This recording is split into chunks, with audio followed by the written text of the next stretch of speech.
Good evening, viewers. I am in the person of Agatha Ajimai, popularly known as Akosia. Well, some time back, I read this book by Gary Chapman called The 5 Love Languages, and today I am delighted to share my thoughts with you. Well, The 5 Love Languages by Gary Chapman spelled out 5 love languages. I know some of us for some time now do not even know the love languages of our, partners and all have you. But then reading the book has, made me understand that to an extent, love is always not enough in a relationship.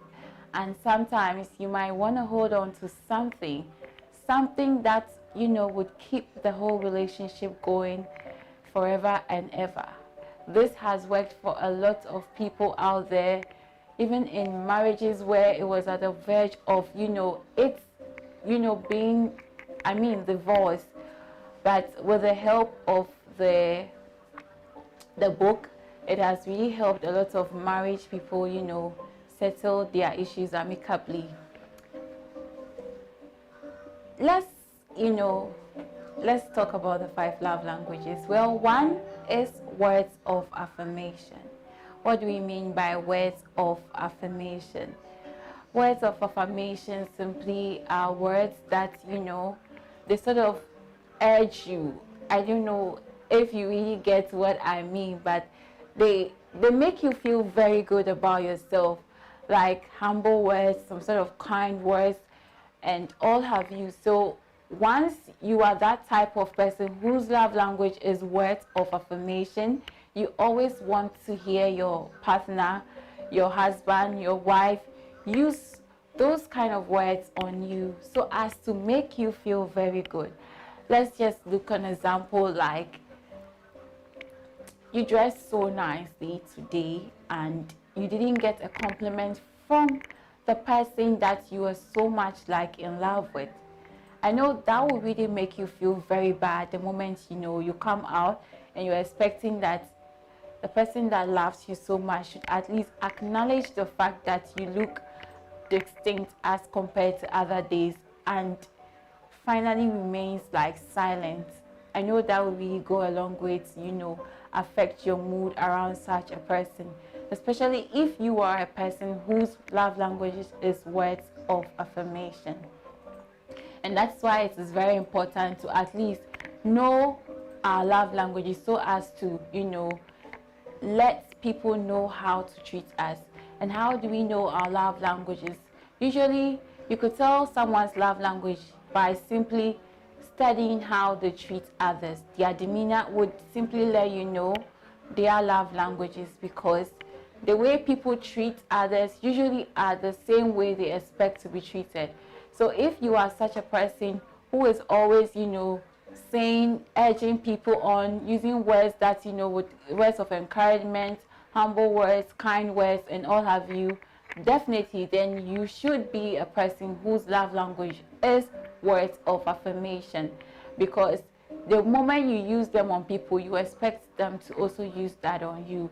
And sometimes you pick your words, your love languages from the home, from school, the way people treat you at home. You see the way mom treats dad at home, the way you relate with your siblings, all those things fall in place, and then you're able to pick that this love language works for me, that works for me, and all of it. So the words of affirmation simply means words that will make you feel like you belong, you are worth it, like you look beautiful today, you're very handsome, go for it, you can do this, I trust you, I believe in you, I love you, and I know you are gonna make it, get there someday, you got this.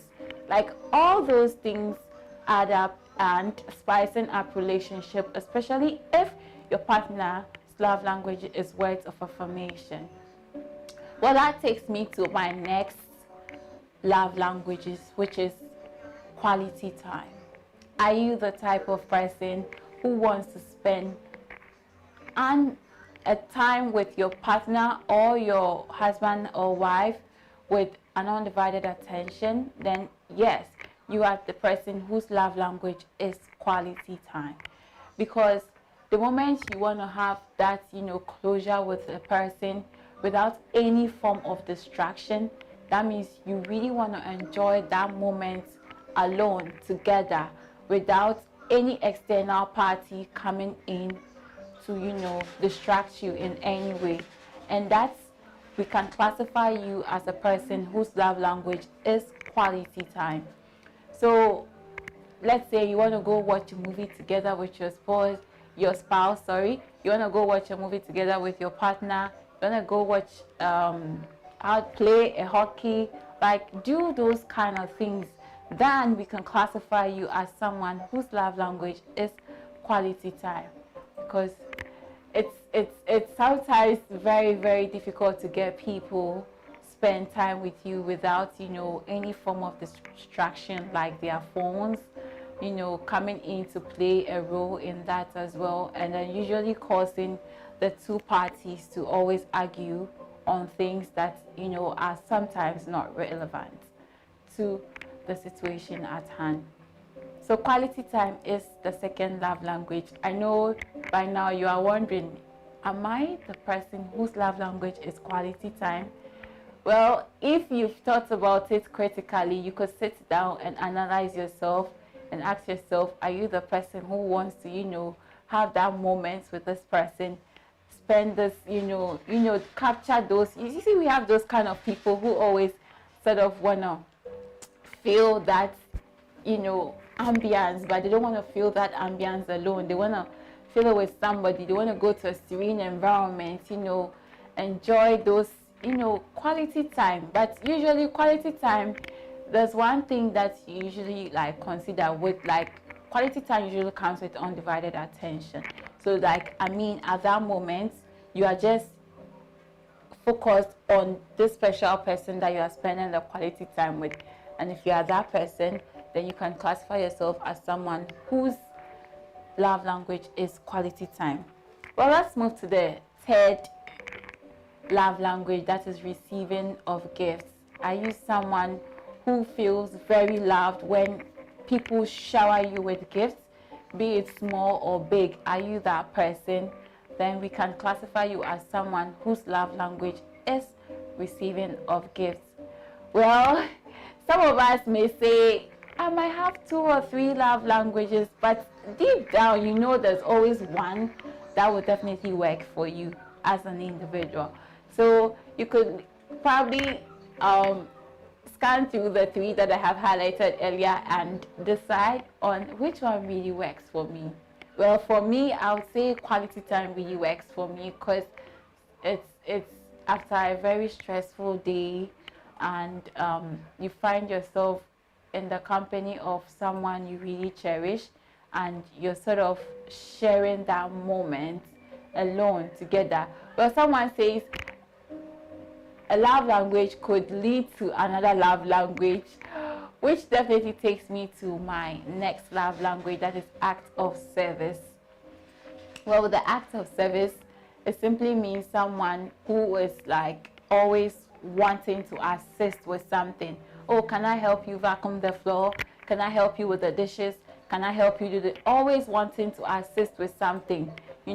People grew up with parents, and in a way they have always been the ones assisting their moms in the kitchen and those things, and as a result they have grown to become such people, and because of that they always extend that trait to people around them or people that they love so much. So if you see someone like that, acting in that regard, you could classify the person as someone whose love language is act of service. Well, you should be thinking critically about all the love languages that I have highlighted earlier on, and keep asking yourself which one really works for me. And bear in mind, your guide can be in family, your peers, school, the way you treat others. All those things are things that you could, classify or consider as a basis to know which is really your love language. So we go into the final love language, which is physical touch. Are you the person who wants to always feel loved by being touched? Do you always want people to express love to you by giving you a hug, giving you a kiss on your forehead, holding your hand? And I mean, all that you can think of for, well, if you are that person, then we can classify you as someone whose love language is physical touch. Well, having said all these 5 love languages, I wonder which one works for you. I hope this probably helped in a way. But then if you have time, you could equally read the book, The 5 Love Languages by Gary Chapman, and probably get an in-depth knowledge about the 5 love languages that I've highlighted earlier to probably know which really works for you. I go by the name Akosia, and thank you for joining my life today.